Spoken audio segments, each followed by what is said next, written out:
All right, The Boys is wrapped up. Season 2 is wrapped up. Anyway, we had some laughs, we had some cries, we had some... why'd that happen? Gonna give you the spoiler warning right now. I should before I say the next thing. Becca Butcher, why did it happen? Well, I understand why it happened. Anyhow, let's talk about the finale of The Boys Season 2. And it starts out with a video. I was like, okay, if you have a soup attack in your school, what do? Is it like Ted Spragg from Heroes? I mentioned here, I've referenced it so many times in my boys videos, but I can't help it. But what if it was like Ted Spragg from Heroes? Like, all right, I'm just gonna go nuclear. I'm gonna attack the school that way. Good thing you locked the door. So the finale basically revolves around 3 things. That's Becca escaping and finding Butcher. What's gonna happen to Becca's son? I believe his name's Ryan, right? I'm gonna call him Becca's son. And Stormfront being exposed. Those are basically the big 3. There are other things that happen in this episode, but if I had to pick 3 things, those are the mains. How did Becca escape? She's just kind of like under the sewers and through the woods to Butcher's house we go, but how? I don't know how, it doesn't show how, but you kind of get the feeling she could have done that at any time. So why didn't she do that sooner when she still had her son before Homelander came back and wanted to play creepy dad? I thought she was gonna have to build up her son's powers to fly her out of there. I guess she didn't actually need to do that. They could have just walked. So that seemed like a bit of a convenience. Okay, so she's out, she finds Butcher, and Butcher actually makes a deal.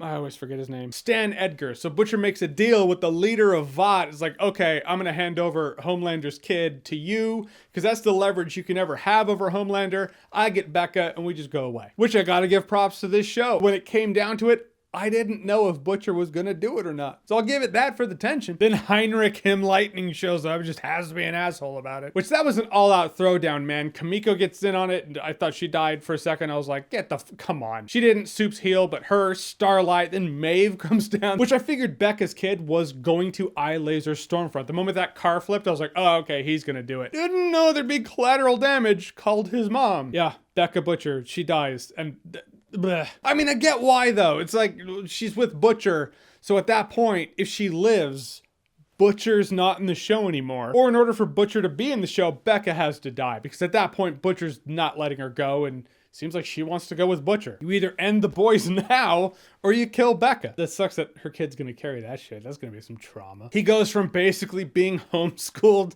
never really interacting with other human beings, to be like, oh, by the way, I accidentally killed my mom, and now I'm thrust into this public world. I mean, he's not a public figure, but he's definitely not an Mon Pa Kent farm in Jurassic Park or whatever that was. Then Homelander comes up and he is bloody. Man. Oh man. When Butcher turned back on the deal and all those special ops dudes from Vought are there, and then Homelander shows up to that house, I was like, I hope they have good life insurance policies at Vought for the family's sake. And yeah, Homelander's just wearing it on his face. Which, you know, that wasn't just eye laser action. He got up close and personal with some of those guys. Eye lasers don't splash like that. But that scene where Homelander shows up, that intensity, that's Anthony Starr, man. That guy is in the zone every scene he's in. He is such a good actor. He owns the role of Homelander. He's intense, he's menacing, and he never lost it in season 2. So yeah, Becca Butcher is dead. Stormfront, she doesn't look good. Soup's heal, so I imagine we'll see her again, even though Vought totally disavowed her, like, oh, we don't want to be associated with Nazi chick. Then Queen Maeve shows up and blackmails Homelander with that footage of what happened on the plane when he left everybody to die. She was like, you're gonna leave Butcher, you're gonna leave everybody alone, or this goes online, which I do feel like Homelander had options. I imagine that's not the only copy of the video, but one of the short answers is, all right, use your eye lasers and fry that phone. Then the implication of what happened on that plane when he was like, don't die here with them, means she can't actually take a hit from terminal velocity, so you just grab her, fly up in the air, and then just throw her to the ground. Or just take her up to the stratosphere and chuck her into outer space. Aim for the sun. Or you just make it easy and laser her head. I'm just saying, yeah, it's risk. Maybe the video's out there somewhere else and she's given some contingency like, hey, if I don't come home, upload it. All that talk aside though, glad he didn't, because Maeve is one of the most interesting characters in this entire show. We've seen that build since season 1. Right? In season 1, it was very clear that she started out probably not so different from Starlight. She's just ended up in a place where she feels trapped. You're just at the whim of this asshole who's just more powerful than you. Like, what can you do? You can say no to this guy. And in this season, she actually starts to go against the grain, but not before really just running from it, just getting high all the time. I'm glad Maeve has the video, and I'm glad Maeve didn't die. Tip of the iceberg. That's all we've seen from Maeve. Unless she dies in the first episode of season 3.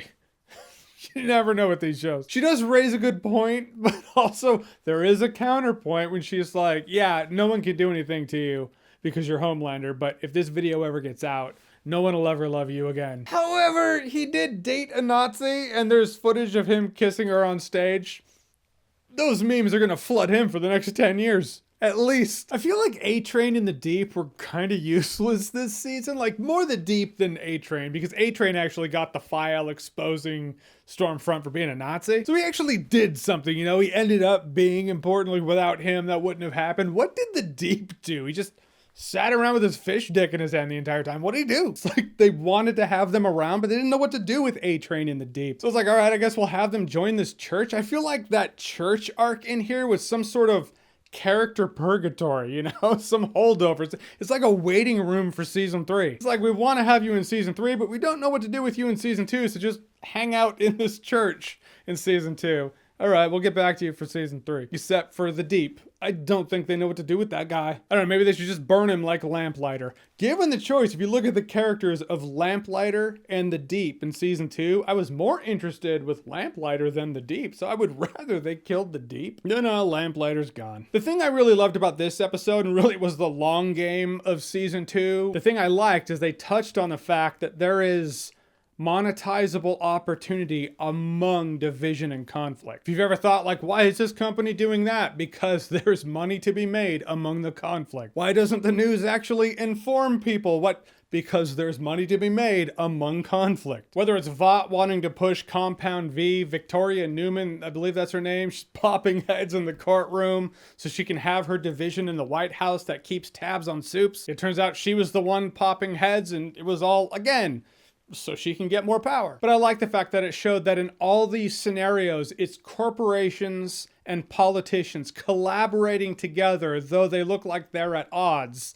It is still a collaboration to gain power over people. They're manipulating perception and shaping the narrative. And if you shape the narrative, you can then control the outcome. It's a tactic driven by social media, fueled by division, and funded by the outrage economy. It's happening all the time. We see it all the time. And in the end, you'll either be Butcher, possibly working for this new division that's essentially just created by someone who manipulated someone to get more power, or you'll be Huey, also working for them. It's just everyone's a part of the wheel. So I felt like that point took a bit to rear its head in this season, but it finally did, and I did like seeing that. Also shows why The Boys is probably a better binge than a week-to-week scenario. So in the end, this season, by the end, I did enjoy it. I felt like there were some conveniences here and there. I didn't feel like the writing was as smooth, as tight, or as thought out as season 1. I don't know, it was still enjoyable, but season 1 was top-tier season of entertainment. All right, so The Boys season 2, have you seen it? What did you think about it? Do you like season 1 better than 2, or 2 better than 1? Whatever you think, comment below, let me know. And thank you for watching this past week of my Halloween movie review extravaganza. 1 week down, 3 weeks to go. We'll start it back up on Monday. And if you haven't seen those videos yet, because people do tell me like,